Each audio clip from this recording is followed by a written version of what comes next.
बिस्मिल्लाहिर्रहमानिर्रहीम अस्सलाम वालेकुम। आज हम पढ़ेंगे जनरिक बीएसएन के फर्स्ट सेमेस्टर सब्जेक्ट एनाटॉमी और फिजियोलॉजी के first unit introduction to the human body. ठीक है, तो सबसे पहले हम इसके ऑब्जेक्टिव देखते हैं कि ऑब्जेक्टिव में सबसे पहले आता है कि डिफाइन द टर्म एनाटॉमी और फिजियोलॉजी। एनाटॉमी और फिजियोलॉजी किसे कहते हैं, इन दोनों की डेफिनेशन पढ़ेंगे और उसके अलावा रिलेशनशिप बिटवीन एनाटॉमी और फिजियोलॉजी का क्या रिलेशनशिप है उसको समझना है।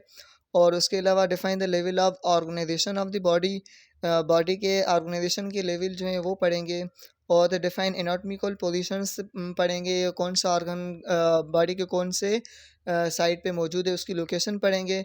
और उसके अलावा वेरियस बॉडी प्लेन पढ़ेंगे, बॉडी के प्लेन क्या होते हैं उसके बारे में पढ़ेंगे।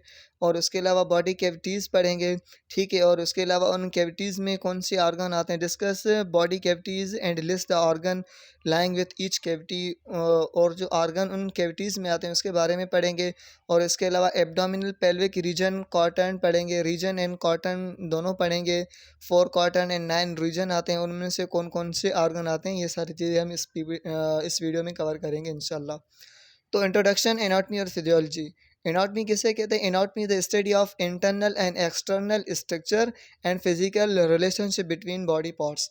एनाटॉमी हम उसे कहते हैं कि आपके बॉडी के अंदर जिसमें सिर्फ हम स्ट्रक्चर देखते हैं बॉडी के पार्ट्स की। ठीक है, कि कौन सा पार्ट कौन सी जगह पे मौजूद है। ठीक है, उसकी स्ट्रक्चर देखते हैं कि वो कैसे मतलब बने हुए हैं और वो उसकी लोकेशन कहाँ है। ये हम सिर्फ एनाटॉमी में देखते हैं कि कौन सा बॉडी का पार्ट बॉडी के कौन से हिस्से में मौजूद है। ठीक है, उसके अलावा anatomy is drive from Greek word ana means up, tomy means cutting, यानी बॉडी के अंदर हम कट करके देखते हैं कि कौन सा ऑर्गन कहाँ पे मौजूद है। यानी सिंपली एनाटॉमी में हम बॉडी की स्ट्रक्चर देखते हैं, ऑर्गन की स्ट्रक्चर देखते हैं कि कौन सा ऑर्गन कहाँ पे मौजूद है। ठीक है, अब फिजियोलॉजी में क्या आता है? Physio means nature, logy mean study. Physiology is a science of body function, how body parts work. उसमें एनाटॉमी में हम सिर्फ बॉडी के ऑर्गन को देखते हैं कि उसकी स्ट्रक्चर कैसी है, वो कहाँ पे मौजूद है। फिजियोलॉजी में हम बॉडी के फंक्शंस को देखते हैं कि वो किस तरह फंक्शन कर रही है, हाउ बॉडी पार्ट्स वर्क, वो कैसे वर्क कर रहे हैं। यानी कि हार्ट जो है वो हार्ट किस तरह जो है ना पंपिंग कर रही है, जो किडनी है वो किस तरह जो है ना ब्लड की फिल्ट्रेशन कर रही है। और इसके अलावा बहुत सारे फंक्शन है, डाइजेस्टिव सिस्टम है तो वो कैसे अपना फंक्शन परफॉर्म कर रहा है। तो ये इसे हम फिजियोलॉजी कहते हैं, यानी कि बॉडी के जो फंक्शन किस तरह परफॉर्म कर रहे होते हैं। तो उससे उसके बाद हम पढ़ेंगे कुछ एनाटॉमी और फिजियोलॉजी के बारे में पढ़ेंगे कि उसकी कुछ ब्रांचेज हैं, ऐसे समझ लें उसके हवाले से। तो सबसे पहले आता है कि माइक्रोस्कोपिक एनाटॉमी और मैक्रोस्कोपिक एनाटॉमी। माइक्रोस्कोपिक एनाटॉमी उसे कहते हैं कि it is the study of internal and external structure that can be seen with help of microscope.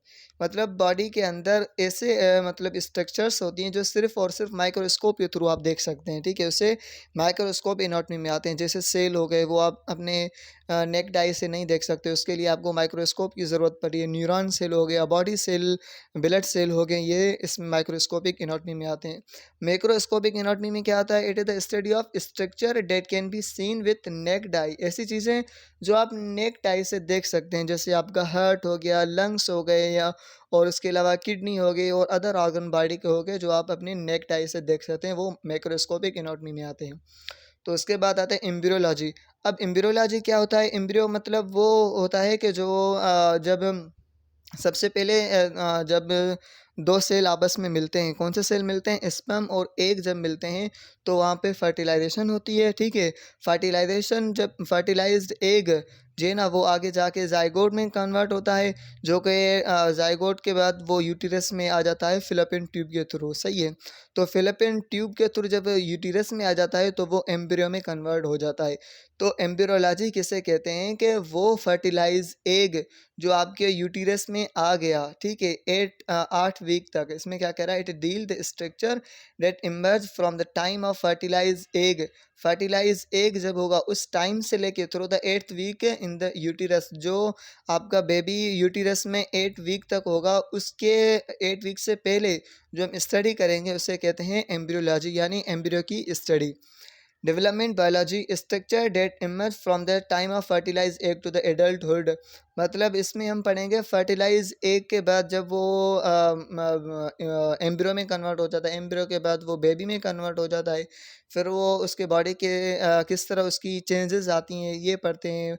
यानी कि वो जब चाइल्ड होता है, फिर चाइल्ड से वो चिल्ड्रेन में कन्वर्ट होता है, उसके बाद वो जब एडल्ट स्टेज पे पहुंचता है, तो ये सारी चीज़ें हम देखते हैं कि उसकी बॉडी के अंदर कौन कौन सी चेंजेस आती हैं, ये हम पढ़ते हैं डेवलपमेंटल बायोलॉजी में। उसके बाद आता है हिस्टोलॉजी। हिस्टोलॉजी क्या आता है? It is study of structure of the tissues. इसमें हम टिश्यूज़ की बॉडी स्ट्रक्चर के बारे में पढ़ते हैं कि वो उसकी स्ट्रक्चर्स कैसी होती हैं। जैसे कि टिश्यूज़ के भी 4 टाइप होते हैं ना, connective tissue, muscular tissue, neuron tissue और उसके अलावा एपिथेलियल टिश्यू। इनकी टिश्यूज़ की स्टडी करते हैं हम हिस्टोलॉजी में। उसके बाद है surface anatomy. Anatomical landmark on the surface of the body through visualisation and palpation. यानी इसमें हम एनाटॉमिकल लैंडमार्क्स के बारे में पढ़ते हैं कि लैंडमार्क उसे कहते हैं हम के एनाटॉमिकल पोजीशन देखते हैं लैंडमार्क में, मतलब कौन सा आर्गन बॉडी का कहाँ पे मौजूद है। इसमें हम यही पढ़ते हैं कि एनाटॉमिकली, मतलब अगर हार्ट के बारे में हम पढ़ेंगे तो हार्ट कहाँ पे, आपकी चेस्ट के लेफ़्ट साइड पे। अगर हम लंग्स की बात करेंगे तो ये 2 लंग्स होते हैं, लेफ़्ट और राइट साइड पे। अगर हम एब्डोमेन की बात करेंगे और एब्डोमेन के अंदर जो ऑर्गन होते हैं, स्मॉल इंटेस्टाइन, लार्ज इंटेस्टाइन, इसकी बात करेंगे तो ये कहाँ पे मौजूद होते हैं। तो इसके हवाले से हम ये सारी चीज़ें कहाँ पे पढ़ते हैं? सरफेस एनाटॉमी में पढ़ते हैं। उसके अलावा gross anatomy. Gross anatomy structure that can B examined without using a microscope.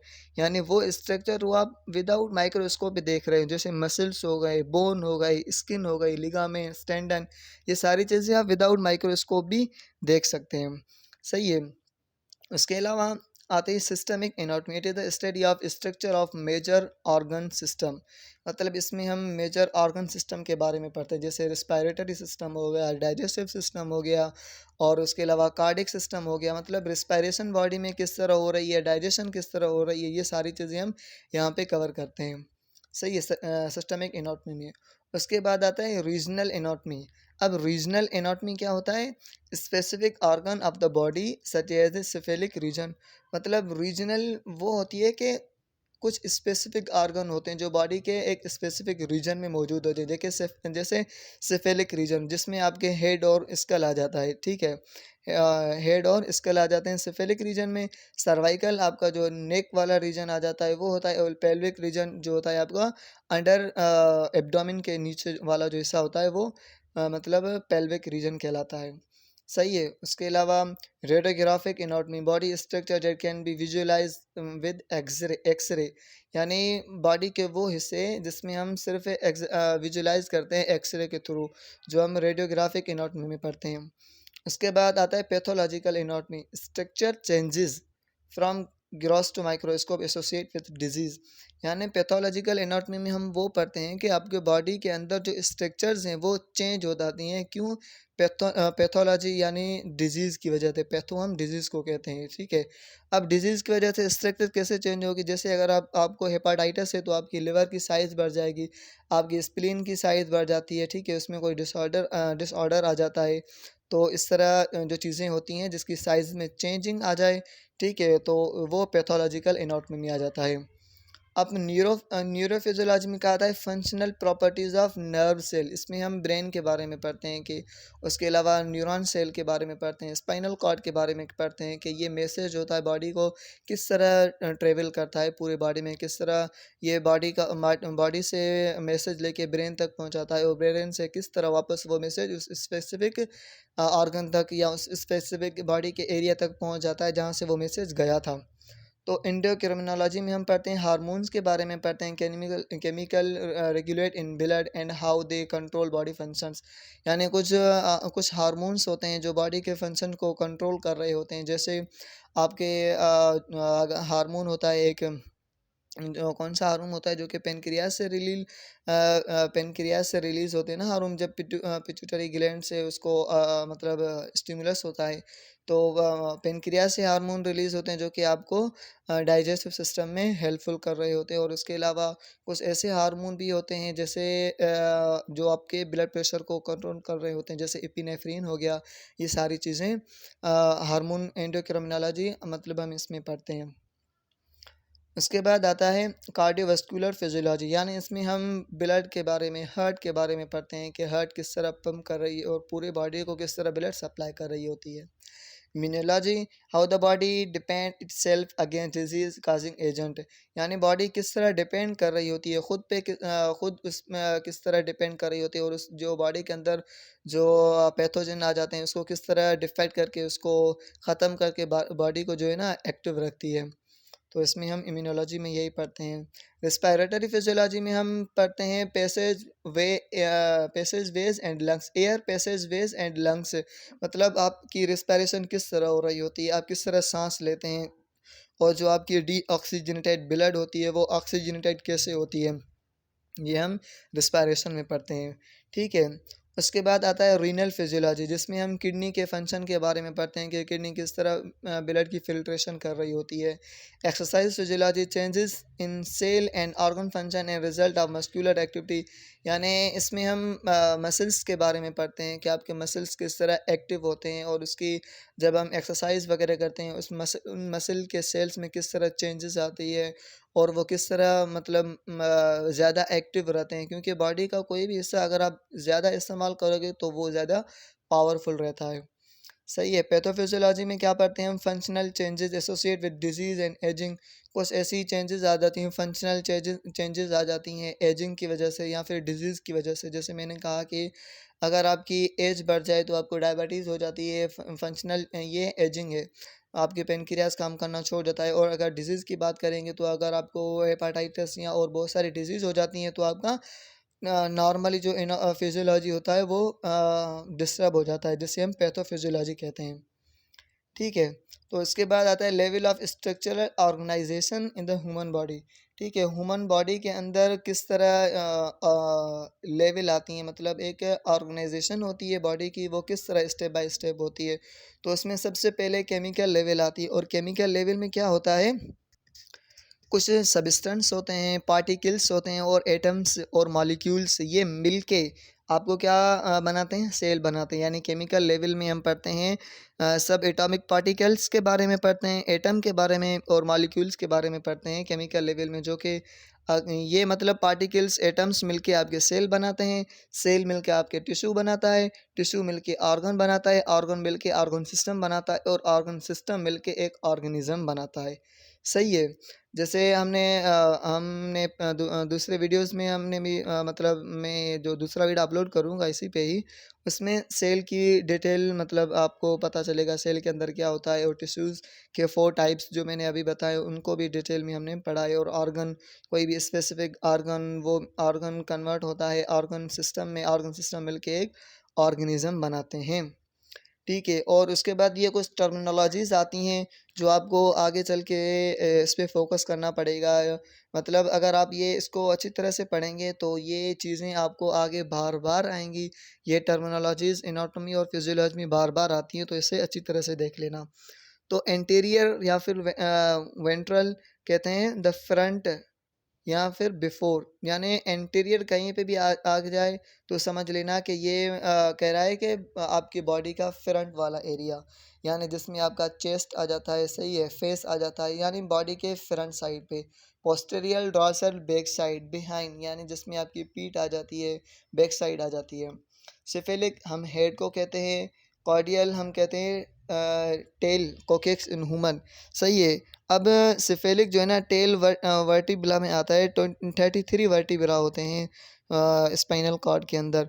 तो जिसमें 7 सर्वाइकल होते हैं, 12 थोरेक्स होते हैं, 5 लंबर और 5 सेक्रम होते हैं, और 5 होते हैं आपके कोकेक्स, जिसको ह्यूमन टेल के नाम से जाना जाता है।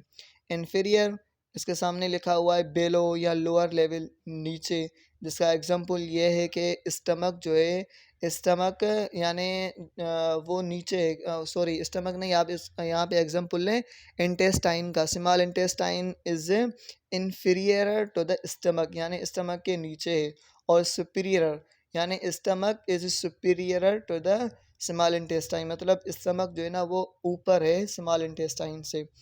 और मीडियल यानी नियर द मिड लाइन, जो बिल्कुल मिड लाइन के करीब हो। Lateral away from the mid line, जो मिड लाइन से दूर हो, या मिड लाइन किसे कहते हैं, अगर आप बॉडी को दो हिस्सों में तकसीम करेंगे ना, बीच वाली लाइन से, जिसमें आपका एक लंग्स आ जाएगा, एक किडनी आ जाएगी, और अगर फेस को देखें एक आंख आ जाएगी, और एक जो है ना आपकी नॉस्ट्रिल्स यानी नाक का जो हिस्सा है वो आ जाता है। तो यहाँ से अगर आप लाइन लगाएंगे तो उसे मिड लाइन कहते हैं, ठीक है। अब मीडियल यानी नियर द मिड लाइन के जो करीब हो उसे कहते हैं लेटरल, जो कि अवे फ्रॉम मिड लाइन हो, जैसे आपकी आर्म्स हो गई, ठीक है, बाजू हो गए। Proximal nearer to the attachment of limb to the trunk, ये आपको नीचे एक पिक्चर है जिसमें अच्छी तरह से समझ आ जाएगा। और distal away from the attached base, superficial near or close to the body, यानी जो आपके बॉडी के नियर हो या फिर क्लोज टू बॉडी हो। डीप यानी away from the deep body. तो इसमें हम अगर सुपरफिशियल की बात करें, skin is superficial to the muscle, यानी स्किन जो है ना वो मसल से ऊपर है, सुपरफिशियल है, सही है। और अगर हम डीप की बात करें, bone as a deep to the muscle, यानी बोन जो है ना वो मसल से बिल्कुल बॉडी के अंदर डीपली है। तो ये हम पोस्टीरियर देखो यहाँ पे है, बैक साइड में आ रहा है, इंटीरियर फ्रंट साइड में आ रहा है। और कार्डिनल जो आपके हेड का रीजन था, और क्रेनियल हेड का रीजन था, और कार्डिनल जो कार्डिनल जो था आपका टेल, जो हमने पढ़ा ह्यूमन टेल वो था। तो प्रॉक्सिमल, अब यहाँ आप देख रहे हैं कि जो प्रॉक्सिमल हमने ऊपर क्या पढ़ा कि नियर टू द अटैचमेंट, यानी जो आपके ट्रंक है, यानी बॉडी का जो ट्रंक वाला हिस्सा है उसमें जो बिल्कुल करीब हो, जैसे शोल्डर प्रॉक्सिमल है, और आपके जो हैंड है वो डिस्टल है, अवे मतलब दूर है। और इसके अलावा लेटरल, आपका बाजू मिड लाइन से बिल्कुल लेटरल है, दूर है। और मीडियल यानी वो बिल्कुल करीब है, ठीक है। तो ये लेटरल व्यू है, और ये एंटीरियर यानी फ्रंट व्यू है। एनाटॉमिकल पोजीशन हम पढ़ेंगे, the common name and corresponding anatomical term are indicated for specific body regions, यानी एनाटॉमिकल पोजीशंस में हम ये पढ़ते हैं कि कौन स्पेसिफिक बॉडी रीजन और बॉडी कार्टन, जिसमें बॉडी के आर्गन्स आ जाते हैं, वो कौन सा आर्गन बॉडी के कौन से हिस्से में मौजूद है, ये हम पढ़ते हैं। जिसका example head is a cephalic region, जैसे हेड आपका सिफेलिक रीजन में आ जाता है। सिफेलिक रीजन हमने क्या पढ़ा, जिसमें आपका हेड और उसके अलावा स्कल आ जाती है। अब बॉडी प्लेन के बारे में हम पढ़ेंगे, the anatomical plane are different line use to divide the human body. Anatomically मतलब बॉडी प्लेन हम इमेजिनरी लाइन होती हैं, ठीक है, जो आपकी बॉडी को दो पार्ट्स में डिवाइड कर रही होती हैं। ये हमें तब काम आती हैं जब हम सर्जिकली जो है ना बॉडी को कट कर रहे होते हैं और किसी स्पेसिफिक ऑर्गन की सर्जरी कर रहे होते हैं, तो उस वक़्त ये हमें काम आ रही होती हैं ये भी। और उसके अलावा कॉटन और रीजन भी इसी काम के लिए आ रहे होते हैं जब हम सर्जिकली बॉडी को कट कर रहे होते हैं। तो there are three plane commonly used, sagittal plane, coronal plane और ट्रांसवर्स प्लेन। अब सेजिटल प्लेन किसे कहते हैं, divide the body into right and left side, यानी बिल्कुल बीच में आप बॉडी को कट कर रहे हैं, जिसमें आपकी एक आंख आ रही है, एक नॉस्ट्रल आ रहा है, और उसके अलावा एक लंग्स आ रहा है, एक किडनी आ रही है, और बॉडी का दूसरा हिस्सा, मतलब बिल्कुल बीच में आप कट कर रहे होते हैं, उसे सेजिटल प्लेन कहते हैं। ट्रांसवर्स प्लेन किसे कहते हैं, बॉडी को आप हॉरिजेंटली कट कर रहे हैं, यानी बिल्कुल जो आपका नाफ है वहाँ से आप बॉडी को हॉरिजेंटली कट करेंगे तो उसे ट्रांसवर्स प्लेन कहेंगे। और coronal section is a cut that divide the body into anterior and posterior portion, यानी यहाँ पे आप कोरोनल सेक्शन में आप बॉडी को बिल्कुल कट करेंगे, जिसमें एक आपका आगे वाला हिस्सा आएगा और एक पीछे वाला हिस्सा आएगा। ये आप यहाँ पे देख लें। सेजिटल प्लेन देख लें, जो बॉडी को बिल्कुल दो लेफ्ट और राइट में कट कर रहा है, जिसमें आपके मैंने बताया एक लंग्स, एक किडनी, एक आंख और एक नॉस्ट्रल आ जाएगा। हॉरिजेंटल जो आपको बीच में नाफ के मतलब जो है ना वहाँ से आपके बॉडी को एब्डोमेन से अब आपके बॉडी को कट करेगा। और फ्रंटल जो है ना वो बिल्कुल आपके आगे वाला हिस्सा और पीछे वाले हिस्सा उसमें कट करेगा, सही है। बाकी ये सेजिटल प्लेन, मीडियन प्लेन और फ्रंटल प्लेन है। तो बॉडी प्लेन ये वही है, इसको भी आप देख लीजिएगा। ये भी बॉडी प्लेन में ही आ रहा है। अब बॉडी को किस तरह कट कर रहे हैं। अब आते हैं बॉडी कैविटीज़। अब हम कैविटीज़ के बारे में पढ़ेंगे। Many vital organ are suspended in internal chambers called body regions. बहुत सारे वाइटल ऑर्गन में आपका हार्ट, ब्रेन आ जाती है, किडनी आ जाती है, लंग्स और लिवर आ जाते हैं। ये 5 जो है ना वाइटल ऑर्गन है जो आपके कैविटीज़ में मौजूद होते हैं। क्यों मौजूद होते हैं? इन कैविटीज़ का क्या होता है रोल, फंक्शन क्या होता है कैविटीज़ का? कह रहा है कि दे प्रोटेक्ट डेलिकेट ऑर्गन, जो आपके बिल्कुल नाजुक ऑर्गन होते हैं ना उसको ये प्रोटेक्ट कर रही होती है कैविटी। जैसे ब्रेन आपका है, आपका स्कल यानी खोपड़ी के अंदर जो है ना ये मौजूद है। तो स्किन जो आपका ब्रेन है ये इतना सेंसिटिव होता है, अगर इसके ऊपर बाल भी गिर जाए ना तो ये मतलब अपना काम करना छोड़ देता है। तो देखें, अगर हमें दिमाग में कोई चोट लग जाती है या कहीं पे गिर जाते हैं तो आपका ब्रेन सेफ होता है, यानी आपके ब्रेन को ये स्कल कैविटी क्या कर रही होती है, प्रोटेक्ट कर रही होती है। स्पाइनल कॉर्ड आ जाता है, ठीक है। उसके अलावा लंग्स जो है आपके थोरैक्स कैविटी में मतलब क्लोज्ड है, जो कि रिब केज उसको प्रोटेक्ट कर रही होती है। They permit the significant changes in size and shape और visceral organ, heart, lungs, intestine, urinary bladder। यानी इसमें कह रहा है कि इसकी चेंजेस होती हैं, ऑर्गन्स की चेंजेस होती हैं, इस कैविटीज़ की चेंजेस होती हैं अकॉर्डिंग टू देयर एज। अब आते हैं टाइप ऑफ बॉडी कैविटीज़। अब बॉडी कैविटीज़ के कितने टाइप्स होते हैं? इसके मेनली 2 टाइप्स होते हैं। एक होता है डॉर्सल बॉडी कैविटी और दूसरा होता है वेंट्रल बॉडी कैविटी। डॉर्सल यानी बैक साइड, वेंट्रल यानी फ्रंट साइड।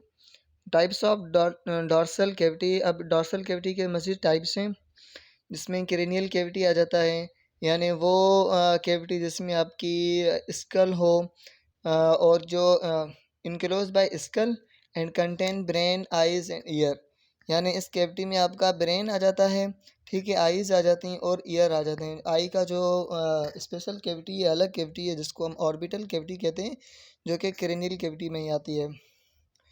उसके बाद स्पाइनल कैविटी आती है।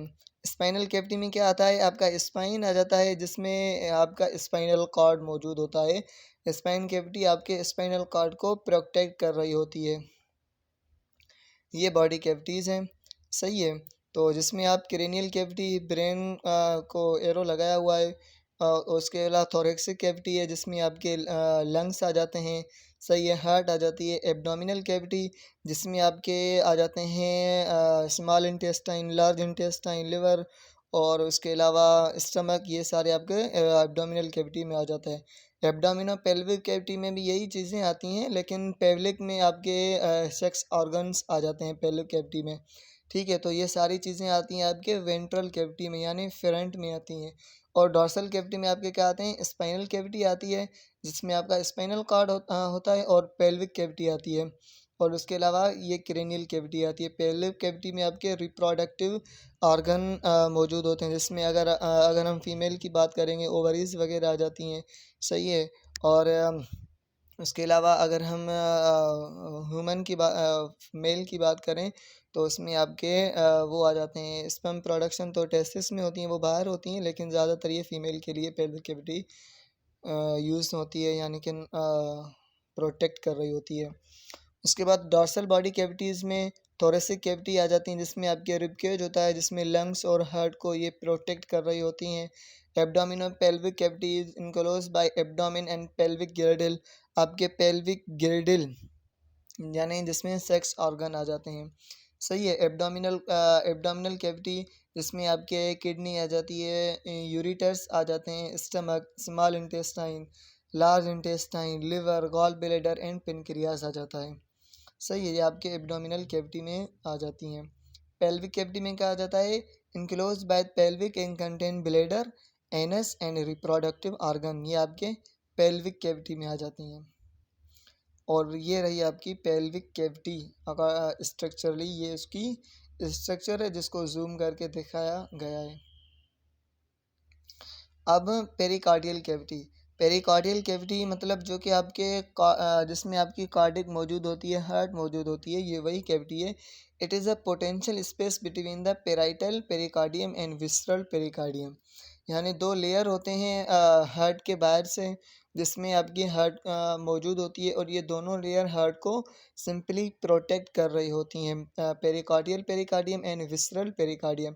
It contain a supply of serious fluid, जिसमें कुछ फ्लूइड होता है, और उस फ्लूइड का क्या फंक्शन होता है, that is found in space is known as pericardial fluid, जिसे हम पेरिकार्डियल फ्लूइड कहते हैं। और इस पेरिकार्डियल फ्लूइड का यही फंक्शन होता है कि ये हार्ट को रब होने से बचाता है, यानी हार्ट के अंदर फ्रिक्शन होती है, उसको फ्रिक्शंस होने से बचाता है, जिसकी वजह से हार्ट जो है अपनी नॉर्मल पोजीशन में मौजूद होती है और अपने नॉर्मल फंक्शन परफॉर्म कर रही होती है। ये पेरिकार्डियल कैविटी है, इसको आप अच्छी तरह से देख लीजिएगा। अब आते हैं एब्डोमिनल कॉर्टेंट और रीजन के बारे में पढ़ेंगे हम। एब्डोमिनल कॉर्टेंट क्या होते हैं? 4 कॉर्टेंट होते हैं बॉडी के। बेसिकली ये हम तब यूज़ करते हैं जब कोई सर्जिकली या फिर कट कर रहे होते हैं बॉडी को किसी सर्जरी करने के लिए। तो हमें पता होना चाहिए कि बॉडी का कौन सा पार्ट या कौन सा ऑर्गन कहाँ पे मौजूद होता है, इसलिए। तो इसके 4 होते हैं quadrant. Right upper quadrant, left upper quadrant, right lower quadrant, left lower quadrant. इसमें कौन कौन से आर्गन आ जाते हैं, ये उसने इंटरनली आर्गन आपको दिखाए हुए हैं कि राइट में और लेफ्ट में कौन से आर्गन आते हैं, राइट लोअर में और लेफ्ट लोअर में कौन कौन से आर्गन आते हैं। ये मज़ीद इसने इसको डीपली बताया है। अब यहाँ पे हम इसको देखेंगे। देखें, ये आपका आ गया एब्डोमिनल कॉर्टेंट। 4 एब्डोमिनल कॉर्टेंट, वही बातें हो रही हैं, सिर्फ मैं आपको जो मेन चीज़ है उसी को तक आऊँगा। ये देखें, यहाँ पे ये आर्गन है। राइट अपर कॉर्टेंट में आपका लिवर आ जाता है, gall bladder, duodenum, head of pancreas, right adrenal gland, right kidney, hepatic flexure of the colon. कुछ और इसके अलावा हेपाटिक हम लिवर को कहते हैं, कोलोन लार्ज इंटेस्टाइन को। Portion of the ascending and transverse colon, ascending और ट्रांसवर्स कोलन का कुछ पोर्शन आ जाता है। और इसके अलावा पाइलरिस, यानी आपके स्टमक का नीचे वाला हिस्सा इसमें आ जाता है। ये देखें, pylorus section of the stomach, stomach का जो नीचे वाला हिस्सा होता है वो इसमें आ जाता है। तो राइट लोअर क्वार्टर में कौन से आर्गन आ जाते हैं, जिसमें lower pole of the right kidney का लोअर जो पोर्शन होता है वो आ जाता है। सीकम आ जाता है, जो कि आपके इंटेस्टाइन का हिस्सा पार्ट है। अपेंडिक्स आ जाता है, जो कि लार्ज इंटेस्टाइन में। असेंडिंग कोलन आ जाता है। Right ovary and fallopian tube आ जाती है। राइट स्पर्मेटिक कॉर्ड आ जाता है, और राइट यूरिटर आ जाता है। लोअर में ये ऑर्गन आ जाते हैं। Left lobe of the liver, spleen, stomach, body of pancreas का कुछ हिस्सा, left adrenal gland, left kidney, splenic flexure of the colon, और part of the transverse and descending colon, large intestine का कुछ हिस्सा आ जाता है। ट्रांसवर्स हिस्सा और डिसेंडिंग हिस्सा। ये पता नहीं ऐसा क्यों हो रहा है। अब आ जाते हैं राइट लोअर क्वाड्रेंट में। राइट लोअर क्वाड्रेंट में आपके ऑर्गन आ जाते हैं। Lower pole of the left kidney का कुछ हिस्सा, सिग्मॉइड कोलन, लार्ज इंटेस्टाइन का कुछ हिस्सा, part of the descending colon, left ovary and fallopian tube female में जो होते हैं वो आ जाते हैं। लेफ्ट स्पर्मेटिक कॉर्ड जो कि मेल में मौजूद होता है वो आ जाता है, और लेफ्ट यूरिटर आ जाता है आपका। अब मिड लाइन स्ट्रक्चर किसे कहते हैं, कि वो चीज़ें जो बिल्कुल बॉडी के मिड लाइन में आ जाती हैं, बीच में आ जाती हैं। जैसे आपकी लंग्स है ना, तो एक राइट में आता है, एक लेफ्ट में साइड में आता है। एक किडनी है, 2 किडनी है, एक राइट में आती है, एक लेफ्ट में आती है। तो ये यूरिनरी ब्लैडर जो है ना, ये एक ही है जो कि बिल्कुल सेंटर पे है, ठीक है। उसके अलावा यूटीरस है, ये भी बिल्कुल जो है ना आपका डीप में मौजूद होता है, बॉडी के बिल्कुल सेंटर लाइन पे, जो कि फीमेल में मौजूद होता है, जिसमें बेबी का गिरोह होता है। और आटा जो कि हार्ट से आर्टरी निकलती है, वो भी बिल्कुल सेंटर लाइन पे मौजूद होती है। अब हम आते हैं एब्डोमिनल रीजन के बारे में पढ़ेंगे। एब्डोमिनल रीजन 9 होते हैं, 4 क्वाड्रेंट होते हैं और 9 रीजन होते हैं। इसके नाम कुछ आपको जो है ना डिफ़िकल्ट लगेंगे, लेकिन इसको अच्छी तरह से याद कर लिएगा। Right hypochondriac region, epigastric region, left hypochondriac region, right lumbar region, umbilical region, left lumbar region, right iliac region, hypogastric region और लेफ्ट इलियक रीजन। ये 9 रीजन्स आ जाते हैं। ये कहाँ कहाँ मौजूद होते हैं ये देखें आप यहाँ पे, राइट हाइपोकॉन्ड्रिक, लेफ्ट हाइपोकॉन्ड्रिक बिल्कुल ऊपर, ठीक है। उसके बीच में आ जाता है आपका एपिगैस्ट्रिक रीजन, एपी यानी अपर, गैस्ट्रिक हम स्टमक को बोलते हैं यानी स्टमक के अपर वाला रीजन, ठीक है। राइट लंबर रीजन और लेफ्ट लंबर रीजन, यहाँ पे लंबर बोन आ जाते हैं, जो हमने पढ़े थे ना, उसमें वर्टिब्रल कॉलम में आगे हम पढ़ेंगे, तो ये उसके नाम से इसको नाम दिया गया है। और जो कि अम्बिलिकल रीजन, अम्बिलिकल हम नाफ को कहते हैं जो कि बीच वाला हिस्सा है, इसलिए इसको अम्बिलिकल कहा गया है। राइट इलियक रीजन जो बिल्कुल नीचे वाला हिस्सा है इसको इलियक कहते हैं। और लेफ्ट इलियक रीजन जो कि आपके ज़्यादातर पेल्विक एरिया में आ जाते हैं, ठीक है, तो इसे लेफ्ट इलियक रीजन कहते हैं। और इसके बीच में आता है हाइपोगैस्ट्रिक, वो होता है एपिगैस्ट्रिक, इतना हाइपोगैस्ट्रिक रीजन यानी स्टमक के नीचे वाला। Abdominal region and abdominal quadrant, ये देखें ये दोनों यहाँ पे नो क्वाड्रेंट रीजन है, 4 क्वाड्रेंट हैं। अब एब्डोमिनल रीजन एंड क्वाड्रेंट को अगर हम सर्जरी के थ्रू बॉडी को अगर किसी भी साइड को जो है ना आपको सर्जरी करनी हो, जैसे अगर आपको अपेंडिक्स के लिए सर्जरी करवानी है, ठीक है, तो इसमें आप कौन सा रीजन चूज़ करेंगे, राइट इलियक रीजन। और यहाँ पे हम राइट लोअर क्वाड्रेंट ये रीजन सिलेक्ट करेंगे, क्योंकि अपेंडिक्स ज़्यादातर राइट साइड पे होता है और ये स्मॉल लार्ज इंटेस्टाइन में मौजूद होता है। तो इस तरह आपको बॉडी के रीजन्स की और कॉटन की पता होगी कि कौन सा रीजन कहाँ पे, कौन सा ऑर्गन कहाँ पे, तो ये आपको अच्छी तरह से जो है ना सर्जरी के थ्रू आपको कोई मुश्किल नहीं होगी। तो राइट हाइपोकॉन्ड्रिक रीजन में ये ऑर्गन आ जाते हैं, बताने की ज़रूरत तो नहीं पड़ेगी, आप खुद देख लीजिए और ये सिर्फ याद करने हैं आपने तो कौन सा ऑर्गन कहाँ पे आता है। ये सारे ऑर्गन आपके राइट हाइपोकॉन्ड्रिक रीजन में आते हैं और ये आते हैं आपके एपिगैस्ट्रिक रीजन में, सही है। ये सारे ऑर्गन आपको एपिगैस्ट्रिक रीजन में आते हैं और ये आते हैं आपके लेफ्ट हाइपोकॉन्ड्रिक रीजन में ऑर्गन आ जाते हैं सारे। यहाँ पे लिखा है लिवर टिप, टिप यानी कुछ हिस्सा, पेनक्रियास टेल यानी पेनक्रियास का टेल यानी लास्ट वाला हिस्सा, कुछ हिस्सा आ जाता है, पूरा पेनक्रियास नहीं आता लेकिन कुछ हिस्सा आता है, सही है। राइट लंबर यहाँ पे भी टिप लिखा हुआ है यानी कुछ हिस्सा, लिवर की मतलब कुछ हिस्सा राइट लंबर में आ जाता है, सही है। अब आ जाते हैं, इससे क्यों हो रहा है ये, राइट लंबर रीजन में आपके ये ऑर्गन आ जाते हैं, सही है। और इसके अलावा लेफ्ट लंबर रीजन में ये 3 ऑर्गन आ जाते हैं, small intestine, descending column, right and left kidney tip उनकी कुछ मतलब हिस्सा आ जाता है। और ये राइट इलियक रीजन में ये ऑर्गन्स आ जाते हैं। और हाइपोगैस्ट्रिक रीजन में आपके ये ऑर्गन आ जाते हैं सारे, सही है। और ये आपका लेफ्ट इलियक रीजन है जिसमें ये चीज़ें आ रही हैं, small intestine, descending colon, sigmoid colon, left ovary females में जो कि होती है, लेफ्ट फ्लैपियन ट्यूब जो कि फीमेल में होती है। तो ये आपके एब्डोमिनल रीजन है, 9 रीजन थे जो हमने पेड़े के ऊपर डिस्कस की। और ये आप क्या हो गया reference. Thank you very much. अगर आपको कोई भी क्वेश्चन है तो आप कमेंट सेक्शन में पूछ सकते हैं, ठीक है, तो उसका अगली वीडियो में इंशाल्लाह आपको रिप्लाई मिल जाएगा। Thank you very much.